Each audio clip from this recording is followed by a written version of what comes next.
Bismillahirrahmanirrahim. Assalamu alaikum wa rahmatullahi ta'ala barkatu. Ya jama'ar musulmi, masoya annabin halitta, shugaban rahama annabi Muhammad sallallahu alaihi wasallama. Masoya shugaban halitta annabi Muhammad sallallahu alaihi wasallama, muna muku sallama irin ta addinin musulunci. Assalamu alaikum wa rahmatullahi ta'ala wa barkatu. Barkanmu da warhaka, barkanmu da sake saduwa a wannan channel taku. Kayatacciya wato gajimaren rahama da albarka wato gajimar TV.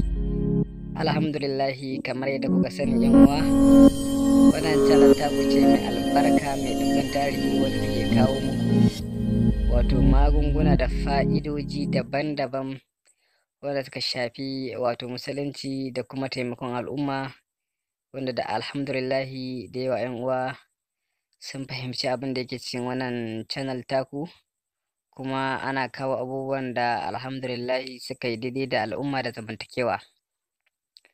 To alhamdulillahi muna godiya da irin yabo da muke ji na bakunan ku, kuma fatan alkhairin da kuke mana, to muna godiya. Allah ubangiji ya bar zumunci, kuma ubangiji ya ƙara sutura, ya kawo buɗi da taimako a cikin al'amuran da kuka sa a gaba da mu baki ɗaya. To alhamdulillahi, wannan channel ɗin taku mai albarka wato gajimar TV channel ce wacce ta saba kawo muku abubuwa wato na herbal medicine farastuna, wanda alhamdulillah har kullum muke ta kawo muku fa'idoji waɗanda kuka nema. Da yau shi ne muka zo mu gabatar muku da kaɗan daga cikin wato abubuwan da wannan kamfani ko kuma wannan cibiya Darul Fasahati wal Hikima take samarwa. Ɓangaren abin da ya shafi magungunan mu, alhamdulillah wasu suna tambayar mu kuma ana kai musu, ana tura musu duk inda suke da bukata. Najeriya ne, Ghana, Kamaru, ina ne duk inda ya kamata na Najeriya ana tura waɗanda suka nema, waɗanda kuma suna nan gida yan uwanmu su ma ana ƙarasa musu da shi. To haka na wanda yake son ganin mu ko kuma wanda yake son ya magana da mu, ya iya tuntuɓin mu ta lamba WhatsApp ɗin mu wato 081 05 87 82 36. Insha Allah idan ya taɓa mu, insha Allah za mu yi masa ƙarin bayani akan abin da ya nema. To alhamdulillah, magungunan da muke kawo muku ɓangarori ne daban-daban. Kaɗan daga ciki dai akwai ɓangaren abin da ya shafi magunguna na laƙunƙunan ɓangaren muhabba, ɓangaren soyayya, mallaka, kwarjini, ƙabuli. Waɗannan abubuwa ne waɗanda wato alhamdulillah ala iyalin yan uwa suna da buƙatar su, kuma abubuwa ne da suke gyara zamantakewa kuma suke kawo nasara a cikin rayuwa.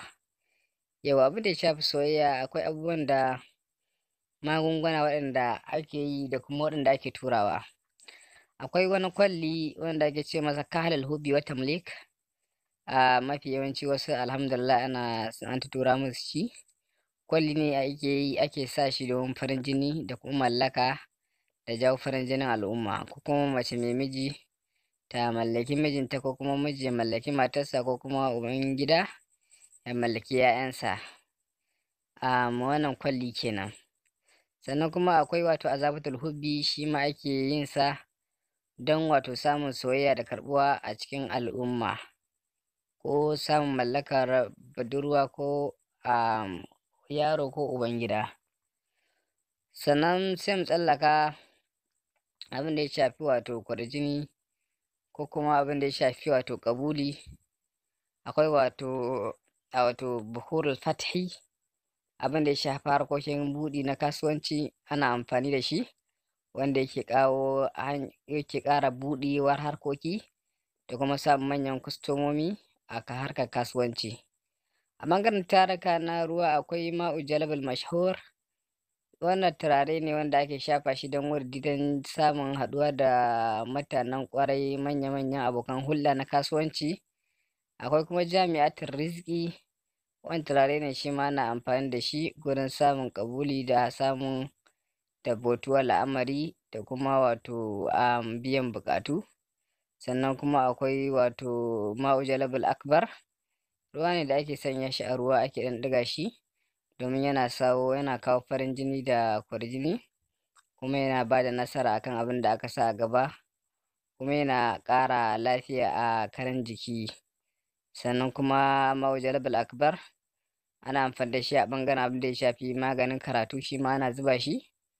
Ana haɗa shi da ruwan zamzam, shi ma ruwa ne mai albarka, ruwa ne mai abin nan.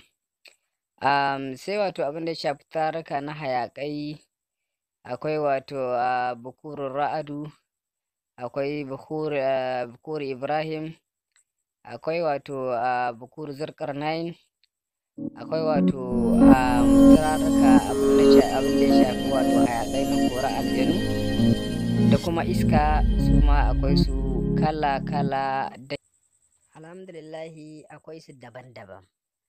Ga maƙabirul jinni, ga maƙabirul jinni, ga zuƙul azab, duk ga su nan ana da su na ruwa da na hayaƙi. Sai wanda mutum ya nema ko kuma mutum ya tambaya. Da haka abin da ya shafi kuma mace neman miji, akwai wato wani sinadari ko kuma wani shahararren magani wacce mace in Allah da ina ta amfani da shi, matuƙar tana neman miji na aure, to ko insha Allah to ta nema ta samu.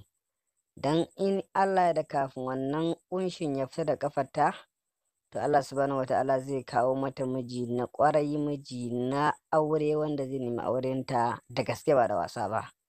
Da haka sai ku yi ƙoƙari ku tuntuɓe mu, ku lalabi wannan gabatar da kaɗan daga cikin magungunan namu na karo na biyu, wanda insha Allah za yi insha Allah a cikin wannan gabatar da kaɗan daga cikin magungunan mu za ku fahimci wasu daga cikin magungunan mu waɗanda mafi yawa ba ku san su ba.